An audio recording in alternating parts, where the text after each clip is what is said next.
During a recent conversation with Full Metal Jackie, Dave Mustaine looked back on Megadeth's catalog, saying about the band's 1985 debut, "Killing is my business. And business is good." The very first record was so aggressive, and you know what that was? It was revenge and anger, over my exit from Metallica. Then I started to get over the anger and started to have my own success and started to have people say, "Wow, you know what? This guy can actually play guitar." Because with Lars Ulrich and James Hetfield and those guys going out of their way to say that I was temporary. I wasn't temporary. I wouldn't have been temporary if I hadn't slugged James. And them saying I'm not a good guitar player.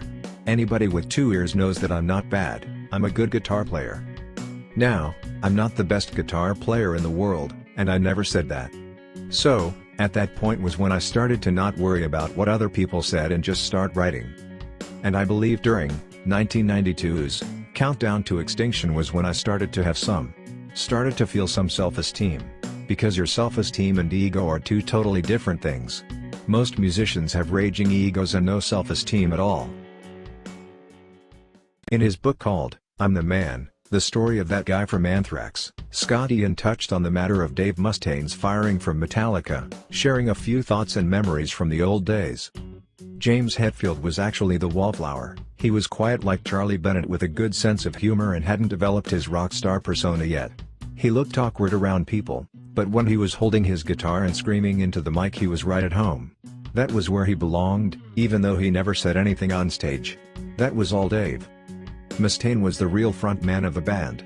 He did all the talking on stage and he had that rock star personality.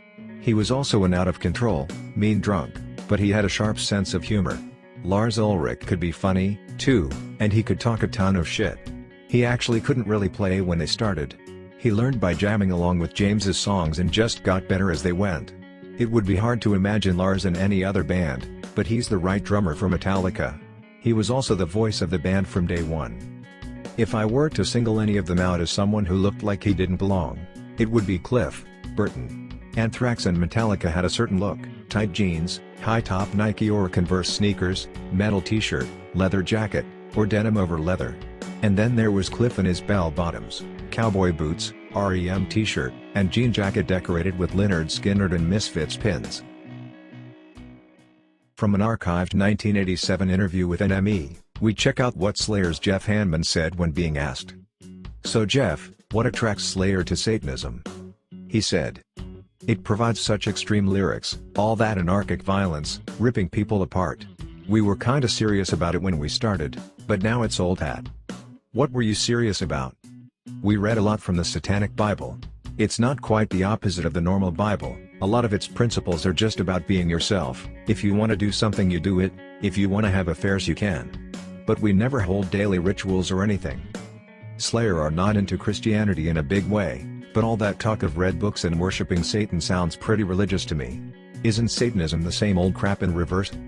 Yes, it's the same thing. You can get caught up in it just like any religion. What we're attacking, in a roundabout way, is the Christian TV conman. It's unbelievable, the amount of money stolen in the name of Jesus. There are good commercial reasons why the media and the metal industry stay way clear of Satanism, but bands like Metallica, Megadeth and Anthrax just think it's ridiculous. Well, a lot of it is quite ridiculous, but you don't think of it as a pose, it's just something to write about which is way over the top, and is an easy way of offending people. During a recent interview, Slayer guitarist Carrie talked about censorship, discussing the band's recent live debut in Singapore and being banned to play certain songs by the government due to religious beliefs. He said, "I think religion is just a big farce, and I think people use it as a crutch as opposed to dealing with the problems in their lives." This is what he said.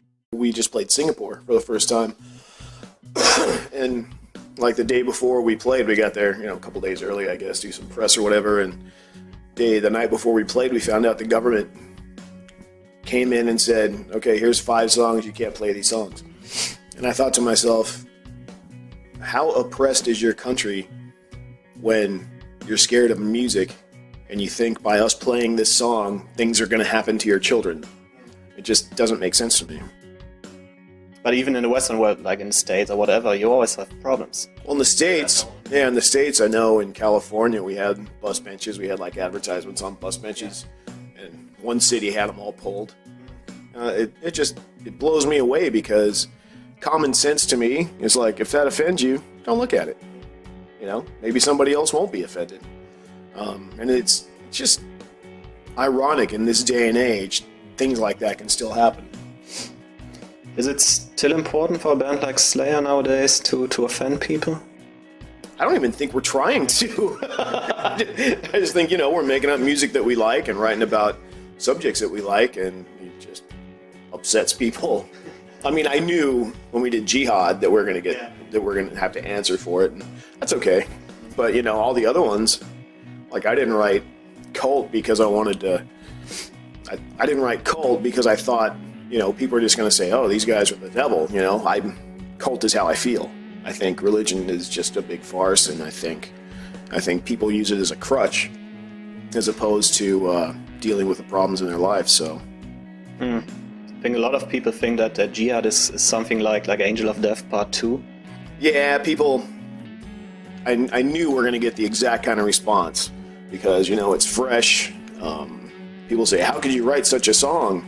And realistically, it's just like reading the newspaper, but it's got music put on top of it or underneath it. So you got music and you're reading an editorial from, some Muslim country, And because we didn't condemn it, just like we didn't do an Angel of Death, that makes us, Muslim sympathizers, and it's crazy. People got too much time on their hands to think about what Slayer's doing. Just listen to the music and have fun, I think people should be allowed to make their own choice. I think people should think for themselves. I think people should listen to music because they like it, not because they're listening to it to pick things out that are wrong with it. I mean, we're not all adults, but there are children on the planet, and there are people that, shouldn't even be making decisions that do.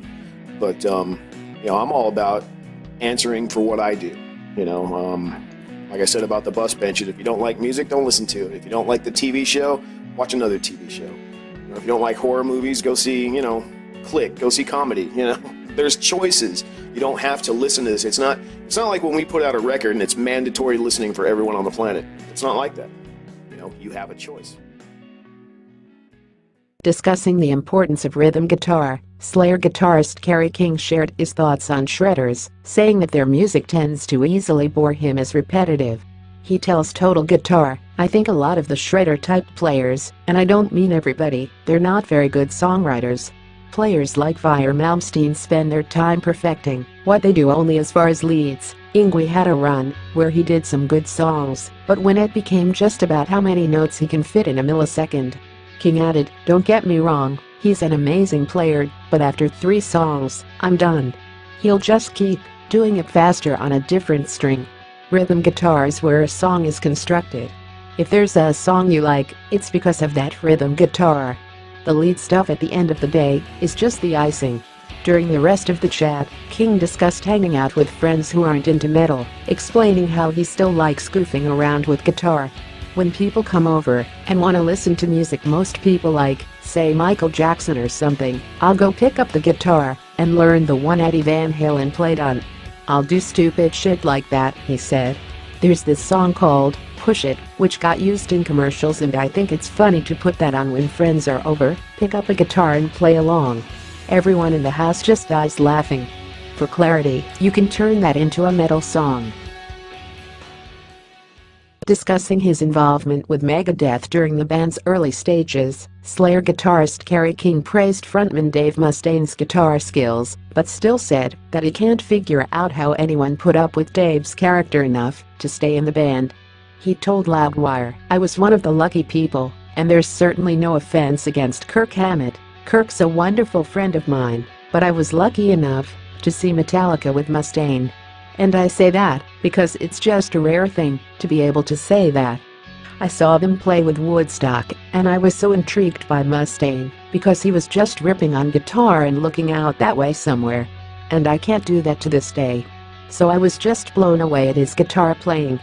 And to find out, I think it was through BC Rich, cause we all played BC Rich back then, I found out that Dave was inquiring if I would play. He continued, at the end of the day, I thought, this is a gigantic learning situation. And I also thought people would see me and know me from Slayer. Cause, I mean, we only went to the Bay Area, we only got up there So I think, if people saw me, it would at least make them think, Slayer. So I had Slayer's best intentions in mind. I didn't go and say, hey, I want to be in Megadeth. I don't know how anybody can be in Megadeth for more than a couple of hours, cause that guy's crazy. Asked if he had any bad experiences with Mustaine during his short time in the band back in 1984, King replied, he was cooler back then. I think there's been a lot of drugs and funny extracurriculars between now and then that helped shape who he is today. But it was good times back then. Playing all the venues Slayer played and just, I don't know, playing different music. His stuff is definitely more, I wouldn't say intricate, cause we've got intricate parts too, but it's just, he writes riffs in a very different perspective than even after playing with him for a number of months. I wouldn't do it. It's just not my style. In a recent interview, Slayer guitarist Carrie King was asked for his opinion of the Swedish occult rockers Ghost, who share management with Slayer and have toured with King's band in the past. He said, "Dude, I love the imagery. I love it. I just hate the fucking music. I like them as people. You know, they've been on many tours with us. I can't get into their music. And I tried. I want to like them, and I can't. I got their CD from Brian Slagel from Metal Blade. It was when Gary Holt first started playing with us, and I picked up Gary. And I'm like, Brian said, this is awesome, man. So we put it in, going to practice. It wasn't awesome. It wasn't awesome for me. It wasn't awesome for Gary either. I'm like, well, maybe the first song sucks. And we went to the next one. It's just not for me. I know Ghost is hugely popular, and I'm very happy for their popularity. And, like I said, they're the nicest guys you'll ever meet. It's just not my music. And I've tried so hard." Since then, a nameless school from Ghost responded to what Carrie King said, dismissing any bad blood over Carrie King comments. He said, "I don't even think that what he said was negative. He just said that he didn't like the band, that he didn't like the music. And you know, we're not for everybody. We've never tried to please everybody, so I didn't even see the negative element in what he said. It doesn't change my opinion on Slayer. I've been a Slayer fan ever since I was a kid, and I still love several of their records with all my heart. For me, it wasn't changing anything." In a recent interview, Slayer guitarist Carrie King was asked for his opinion of the Swedish occult rockers Ghost, who share management with Slayer and have toured with King's band in the past. He said, "Dude, I love the imagery. I love it. I just hate the fucking music. I like them as people. You know, they've been on many tours with us. I can't get into their music. And I tried. I want to like them, and I can't. I got their CD from Brian Slagel from Metal Blade. It was when Gary Holt first started playing with us, and I picked up Gary. And I'm like, Brian said, this is awesome, man. So we put it in, going to practice. It wasn't awesome. It wasn't awesome for me. It wasn't awesome for Gary either. I'm like, well, maybe the first song sucks. And we went to the next one. It's just not for me. I know Ghost is hugely popular, and I'm very happy for their popularity. And, like I said, they're the nicest guys you'll ever meet. It's just not my music. And I've tried so hard." Since then, a nameless school from Ghost responded to what Carrie King said, dismissing any bad blood over Carrie King comments. He said, "I don't even think that what he said was negative. He just said that he didn't like the band, that he didn't like the music. And you know, we're not for everybody. We've never tried to please everybody, so I didn't even see the negative element in what he said. It doesn't change my opinion on Slayer. I've been a Slayer fan ever since I was a kid, and I still love several of their records with all my heart. For me, it wasn't changing anything."